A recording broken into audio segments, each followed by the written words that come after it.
इथे पाहू शकता किती छान झालेत भजी। मी तुम्हाला एक फोडून दाखवते। हे पहा किती मस्त अशी जाळी आली आतमध्ये, एकदम छान मस्त अशी मी कांदा भजी करून घेतलेली आहे। पाहू शकता किती छान। सर्वांनी पूर्ण व्हिडिओ पहा, लाईक सबस्क्राईब शेअर जरूर करा। नमस्कार, सुमन ब्लॉगिंग चॅनल मध्ये सर्वांचे स्वागत आहे। आज मी बनवणार आहे भजी, बनवणार आहे कांदा भजी आणि पुरणपोळीच्या स्वयंपाकासाठी बनवणारी भजी आहे। हे पहा मी इथं पावशेरी किंवा 200 ग्रॅम पीठ घेतलेलं आहे, बेसन पीठ, आणि त्याच्यामध्ये आपण हा उभा चिरलेला कांदा आहे, हा एक छोटे 2 कांदे घेतले, ते पण आपण याच्यात टाकून घेणार आहोत। आणि लाल तिखट नाही टाकणार आपण, त्याच्यासाठी आपण हिरव्या मिरच्या टाकणार आहे। पहा ह्या छोटे एकदम बारीक काप केलेत मिरच्यांचे, म्हणजे एका मिरचीला उभं चिरून तिचे तुकडे केले, हे पण आपण याच्यात टाकून घेऊया। तुम्ही वाटलेली मिरची टाकली तरी चालेल, पण मला अशी कट केलेली छान आवडते। आणि याच्यामध्येच आपण हे कोथिंबीर पण टाकली या, आणि ह्याच्यात जिऱ्याची पावडर ही पण टाकून घेतली मी, सोबतच धना पावडर। आणि आता याच्यात आपल्याला चवीनुसार मीठ टाकायचंय, चवीनुसार मीठ टाकून घेऊया आपण थोडस। आणि आता हे सगळं मिक्स करून घ्यायचंय, आपल्याला कालून घ्यायचंय, हे पाहू शकता।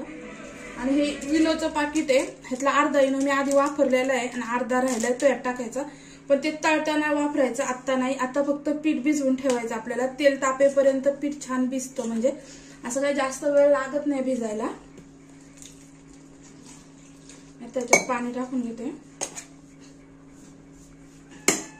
छान कालवून घेते पीठ। हे पाहू शकता मी कसं पीठ कालवून घेतलंय। आणि आता एवढंच हे पाणी ठेवायचं आपल्याला याच्यात, आता अजून पाणी नाही टाकायचं, एवढंच ठेवलंय। आणि मी याच्यामध्ये हळद टाकलेली नाहीये, तुम्हाला हळद टाकायची असेल तर तुम्ही टाकू शकता, आपल्या आवडीवरती आहे। पण मी आता हे अशीच भजी काढणार आहे, बिन हळद टाकताच। आणि घरची डाळ आहे आपली, म्हणजे घरच्या डाळीपासून बनवलेलं आहे, घरची डाळ दळलेली। आता हे थोडं भिजून द्यायचं आपल्याला। आता आपलं तेल तापलेलं आहे, तर आता हे पीठ आपण कालवून घेऊया। त्याच्यासाठी मी ह्याच्यावरती थोडासा जी अर्धी पुडी आहे विनोची ती टाकून घेते, हे पाहू शकता। आणि ह्याच्यावर थोडंसं पाणी टाकूया आपण ऍक्टिव्ह होण्यासाठी। आणि आता हे छान फेटून घ्यायचं याच्यात, आणि तळायच्या वेळेस टाकायचा, म्हणजे छान होतं। अगदी नाही विनो टाकला तरी पण छान होतात, पण छान फुगण्यासाठी टाकल्यावरती मस्त जाळी येते। पहा मस्त आता हलकं झालं पीठ एकदम, पाहू शकता। आता आपल्याला हे लगेच तळायला घ्यायचंय। इथे पहा, इथं आपलं तेल पण छान तापलंय, आणि इथं आपण हे झाऱ्या वगैरे पण घेतलाय तळण्यासाठी। आणि वटा इथं जास्त गॅसवरती घाणे, कारण पुरणपोळीचा स्वयंपाक करते, त्यामुळं थोडस कचरा दिसणार तुम्हाला। हे पहा, तर मी अशी भजी काढून घेते थोडी थोडी हाताने, आणि कसे फुगतात पाहू शकता तुम्ही, एकदम मस्त अशी। पुरणपोळीच्या स्वयंपाकामध्ये केलेली भजी आहे ती, तर म्हटलं एक छोटीशी रेसिपी टाकावी, कारण सगळा स्वयंपाक नाही टाकायला, असे भरपूर सारे व्हिडिओ आहेतच, त्यामुळे हे पहा मी आता मस्त ही भजी सोडून घेतली, जेवढी तेलात बसतील तेवढी। आता हे कसे होतात तुम्ही पाहू शकता याच्यामध्ये। आणि प्लीज सर्वांनी लाईक सबस्क्राईब शेअर करा।